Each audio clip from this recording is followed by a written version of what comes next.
Hello friends. Media mature के YouTube channel the zero में एक बार फिर आप सभी का हार्दिक स्वागत है। आप देख रहे हैं अपना लोकप्रिय कार्यक्रम अगेंस्ट PACLL।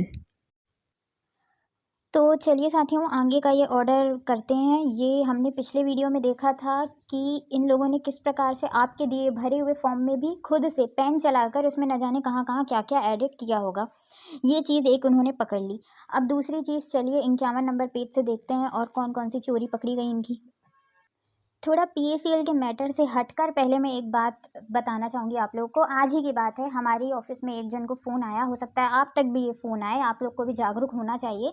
आप लोग अगर कुछ ऑनलाइन पेमेंट मोड यूज़ करते हैं, जैसे पेटीएम, फ़ोनपे, ये सब चीज़ें, तो इसमें आजकल फ़ोन आते रहते हैं कि कोई बोलता है ये मैं प्रधानमंत्री ये योजना वो योजना से आपको पैसे ट्रांसफ़र होने हैं, अपने पेटीएम में जाइए और उसमें जा कर के ये मैं आपको फ़ोटो भेज रहा हूँ, उसको उसमें स्कैन करके और ओके करिए। तो ऐसा बिल्कुल मत करिए। वो आपके अकाउंट में पैसे आ नहीं रहे हैं, पैसे जा रहे हैं। थोड़ा इस चीज़ का आप ध्यान देके आप सावधानी बरतिए तो अच्छा रहेगा। हमने सोचा आपको भी इसके बारे में बता दें तो अच्छा होगा। आप लोग इस फ्रॉड से बच जाएंगे। और ऐसी स्थिति में आप सामने वाले से कहिए कि स्कैन तब किया जाता है जब हम किसी को भेज रहे हैं।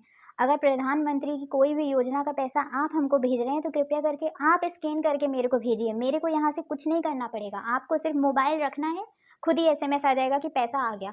आपको कुछ नहीं करना होता है। तो इन सब फ्रॉड धोखाधड़ी से बचने का प्रयास करिए जितना हो सके। तो आइए चलिए वापस आ जाते हैं हम अपने ऑर्डर पर।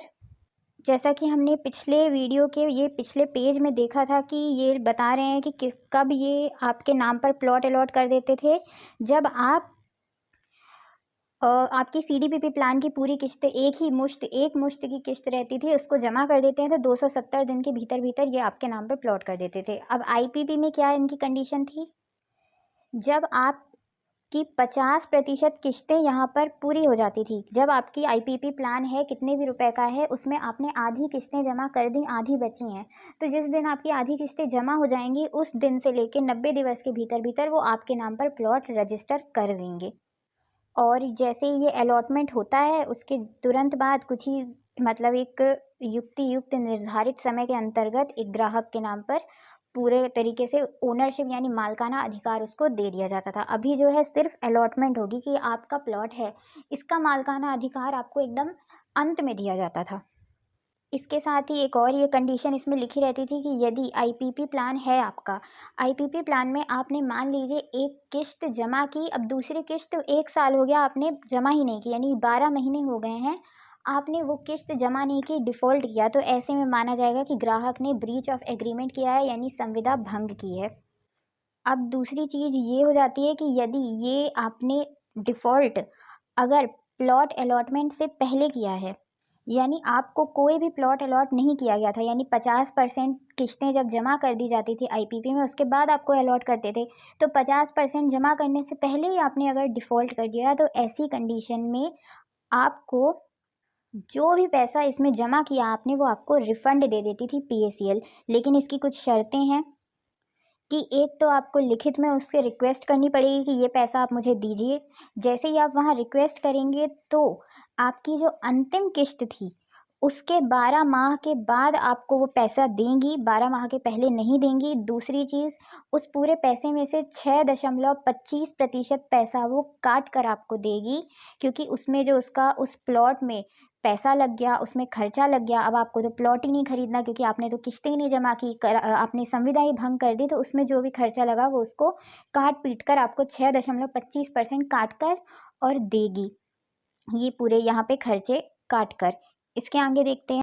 अब दूसरी कंडीशन आ जाती है 50% किस्तें जमा करने के बाद, जब आपको प्लॉट अलॉट हो जाता है उसके बाद अगर आप ये डिफ़ॉल्ट करते हैं तो क्या करेगी कंपनी।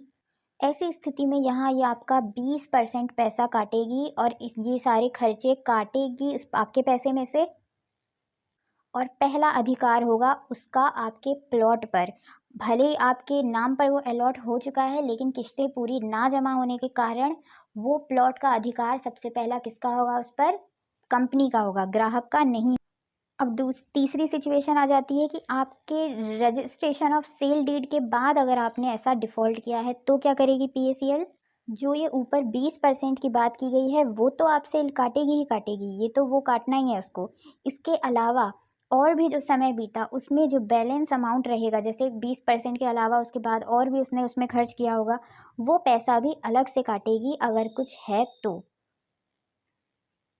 और उसमें 15% पर एनम की दर से वो खर्चा और जो भी डैमेजेस हुए होते हैं, यानी डिले पेमेंट करने के कारण उसका जो नुकसान हुआ उसका 5% पर एनम, ये सालाना ये ब्याज की दर बता रही है, ये भी आपसे वसूलेगी। और सबसे पहले तो ये सारा पैसा किस में से कटेगा? उस लैंड में से, उस संपत्ति में से। यानी कि इसमें आपके मूलधन पर कोई प्रभाव नहीं पड़ेगा, ब्याज में प्रभाव पड़ेगा। जो ब्याज पहले बोला गया था, उसमें से ये इतना-इतना करके काटेगी, 20% काटेगी, फिर उसमें ये ब्याज लगाएगी 15% और 5%। तो इस प्रकार से उस संपत्ति में से ये सारा पैसा कटेगा, आपके मूलधन में से नहीं कटेगा।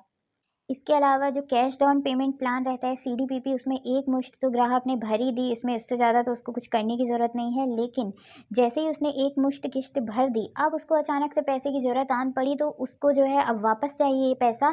तो ये संपत्ति उसके नाम पे होने से पहले उसको ये सूचना कंपनी को देनी पड़ेगी। इसके लिए लिखित में एक रिक्वेस्ट लिखनी पड़ेगी पीएसीएल को, और उसमें से भी तुरंत ग्राहक को पैसा दिया जाएगा, लेकिन 20% काटने के बाद, क्योंकि कंपनी के उसी समय तत्काल ही बहुत से खर्चे लग जाते हैं उस संपत्ति पर। ये 20% लिखा हुआ है, जो ये खर्चे हुए वो काटती है।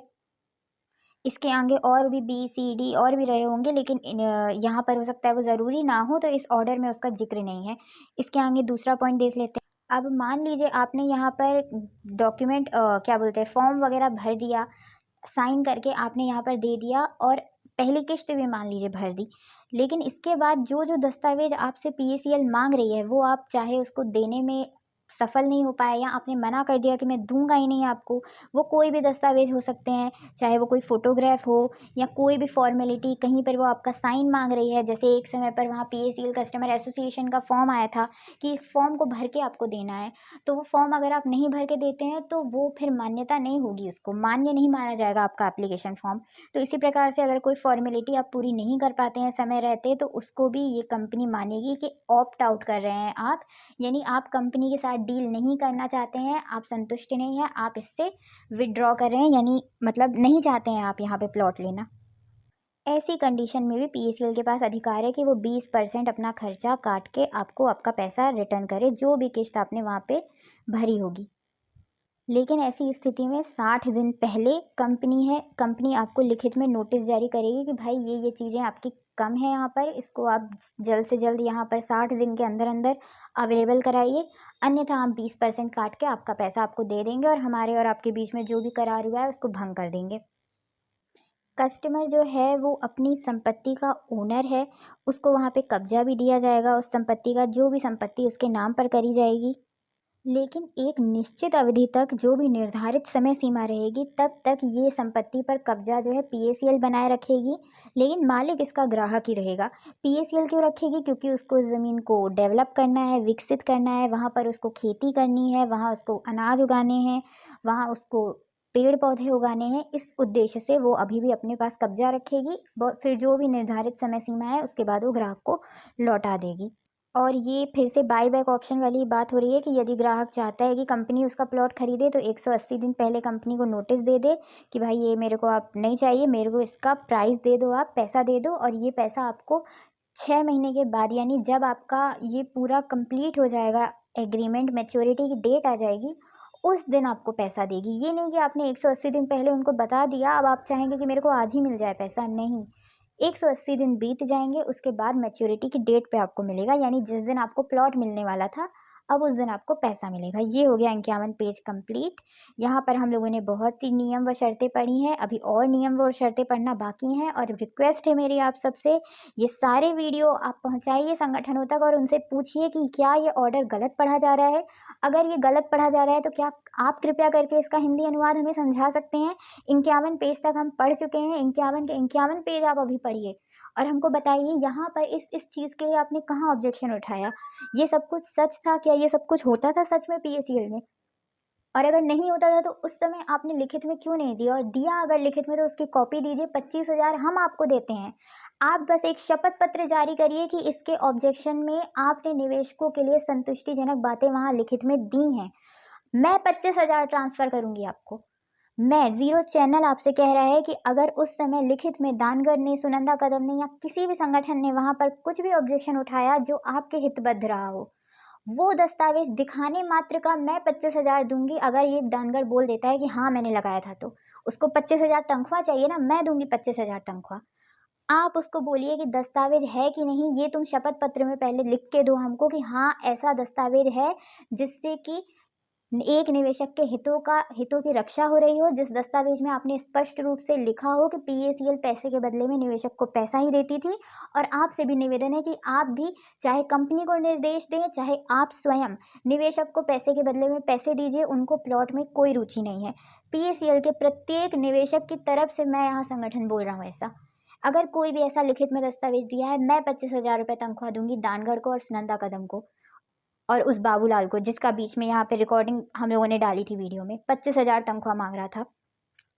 तो आप सबसे रिक्वेस्ट है, ये मेरा वीडियो पहुँचाइए वहाँ तक। अगर लिखित में है कुछ, मैं अभी के अभी उसका बैंक अकाउंट नंबर भेजिए, मैं 25,000 ट्रांसफ़र कर दूंगी। लेकिन पहले शपथ पत्र जारी होना चाहिए कि ऐसा कोई दस्तावेज है। अगर वो निवेशकों के हित में नहीं होगा तो उस शपथ पत्र के जरिए उस संगठन को जेल में बंद करवाया जाएगा, उसका लाइसेंस रद्द कराकर जेल में बंद करवाया जाएगा। तो आशा है आप लोग को समझ में आए होंगे इतने पन्ने, और फिलहाल के लिए बहुत बहुत धन्यवाद। जय हिंद, जय भारत।